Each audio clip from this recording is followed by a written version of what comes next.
వచ్చే ఎన్నికలకి మొత్తం మన్యమంతా కూటమి ప్రభుత్వం పతాకాలతో రెపరెపలాడాలి.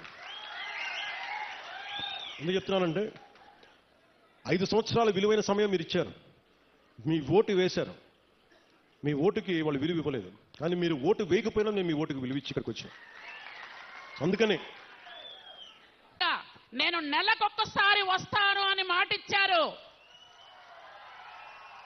అలాగే నెలకొక్కసారి వచ్చి ఇక్కడున్న రహదారి సౌకర్యాలు చూసి అతని మనసు చలించి ఒక్కరోజు వచ్చి మనం నడిస్తేనే ఇంత కష్టంగా ఉందే, అట్లాంటప్పుడు ప్రతిరోజు స్కూల్కి, హాస్పిటల్స్కి, విపరీతమైనటువంటి కార్యక్రమాలు జరుగుతున్నప్పుడు, వివిధ పనుల మీద వెళ్తున్నప్పుడు ఎంత ఇబ్బందులు పడుతున్నారో అని ఆయన మనసు చలించి ఈరోజు మన కోసం 1050 కోట్ల రూపాయల్ని మన జిల్లాకు తీసుకొచ్చినటువంటి పవన్ కళ్యాణ్ గారికి మా గిరిజన సోదరులందరి తరపున నా హృదయపూర్వకమైనటువంటి ధన్యవాదాలు తెలియజేసుకుంటున్నాను సార్.